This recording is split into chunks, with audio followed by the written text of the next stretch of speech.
Nathu grumbled to himself as he swept the steps of the Pipalnagar bank, owned by Seth Govind Ram. He used a small broom hurriedly and carelessly, and the dust, after rising in a cloud above his head, settled down again on the steps. As Nathu was banging his pan against a dustbin, Sitaram, the washerman's son, passed by. Sitaram was on his delivery round. He had a bundle of freshly pressed clothes balanced on his head. "Don't raise such dust," he called out to Nathu. "Are you annoyed because they are still refusing to pay you an extra 2 rupees a month?" "I don't wish to talk about it," complained the sweeper boy. "I haven't even received my regular pay, and this is the 20th of the month. Who would think a bank would hold up a poor man's salary? As soon as I get my money, I'm off. Not another week I work in this place." And Nathu banged the pan against the dustbin several times, just to emphasize his point and giving himself confidence. "Well, I wish you luck," said Sitaram. "I'll keep a lookout for any jobs that might suit you." And he plodded barefoot along the road, the big bundle of clothes hiding most of his head and shoulders. At the fourth home he visited, Sitaram heard the lady of the house mention that she was in need of a sweeper. Tying his bundle together, he said, "I know of a sweeper boy who's looking for work. He can start from next month. He's with the bank just now, but they aren't giving him his pay, and he wants to leave." "Is that so?" said Mrs. Srivastava. "Well, tell him to come and see me tomorrow." And Sitaram, glad that he had been of service to both a customer and his friend, hoisted his bag on his shoulders and went his way. Mrs. Srivastava had to do some shopping. She gave instructions to the ayah about looking after the baby and told the cook not to be late with the midday meal. Then she set out for the Pipalnagar marketplace to make her customary tour of the clothes shops. A large shady tamarind tree grew at one end of the bazaar, and it was here that Mrs. Srivastava found her friend Mrs. Bhushan sheltering from the heat. Mrs. Bhushan was fanning herself with a large handkerchief.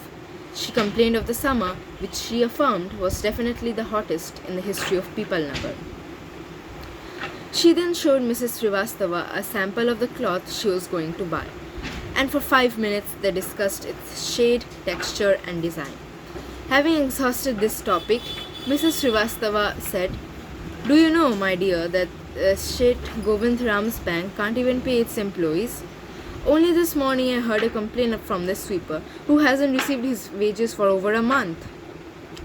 "Shocking," remarked Mrs. Bhushan. "If they can't pay the sweeper, they must be in a bad way. None of the others could be getting paid either." She left Mrs. Srivastava at the tamarind tree and went in search of her husband, who was sitting in front of Kamal Kishore's photographic shop, talking with the owner. "So there you are," cried Mrs. Bhushan. "I've been looking for you almost an hour. Where did you disappear?"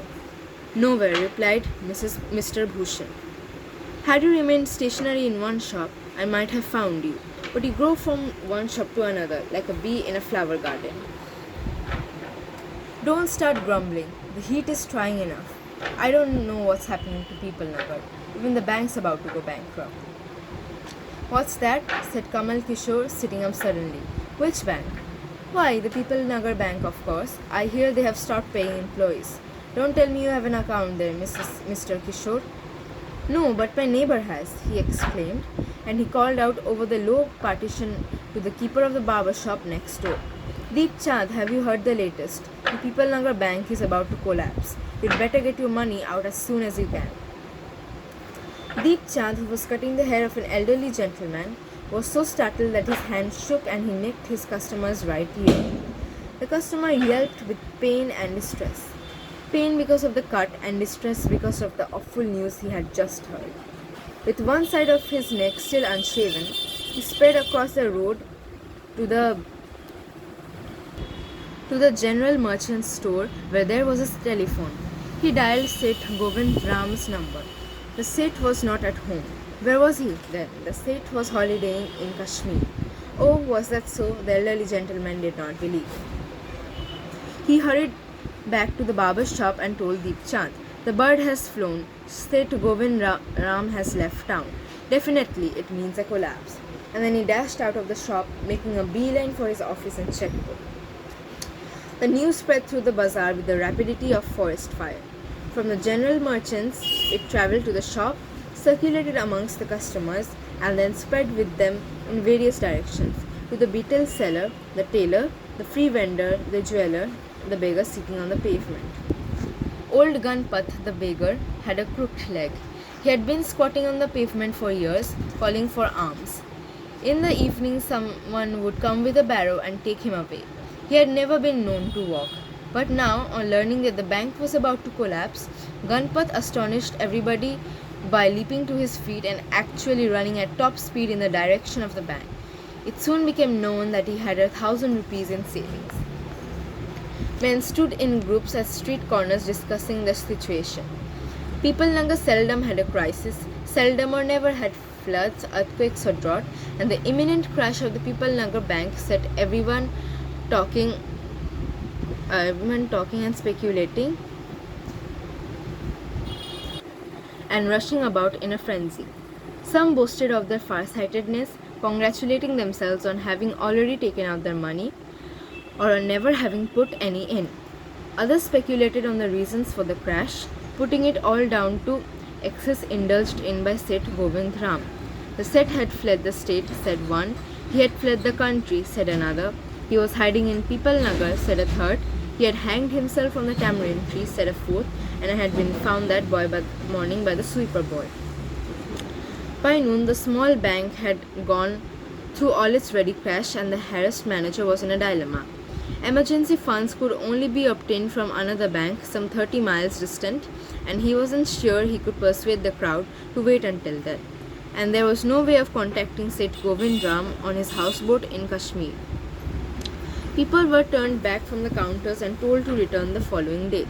They did not like the sound of that, and so they gathered outside on the steps of the bank shouting, "Give us our money or we'll break in, and fetch the Seth, we know he's hiding in a safe deposit locker." Mischief makers who didn't have a paisa in the bank joined the crowd and aggravated their mood. The manager stood at the door and tried to placate them. He declared that the bank had plenty of money but no immediate means of collecting it.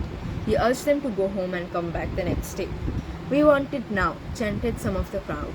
"Now, now, now," and a big hurtled through the air and crashed through the plate glass window of the Peoplenagar bank. Nathu arrived next morning to sweep the steps of the bank. He saw the refuse in the broken glass and the stones cluttering the steps. Raising his hands in a gesture of horror and disgust, he cried, "Hooligans, son of donkeys, as though it isn't bad enough to be paid late, it seems my work has also to be increased." He smote the steps with his broom, scattering the refuse. "Good morning, Nathu," said the washerman's boy, getting down from his bicycle. "Are you ready to take up a new job from the 1st of next month? You'll have to, I suppose, now that the bank is going out of business." "How's that?" said Nathu. "Haven't you heard? Well, you'd better wait here until half the population of Peoplenagar arrives to claim their money." And he waved cheerfully. He did not have a bank account and sped away on his cycle. Nathu went back to sweeping the steps, muttering to himself when he had finished his work. He sat down on the highest step to await the arrival of the manager. He was determined to get his pay. "Who would have thought the bank would collapse?" he said to himself, and looked thoughtfully into the distance. "I wonder how it could have happened."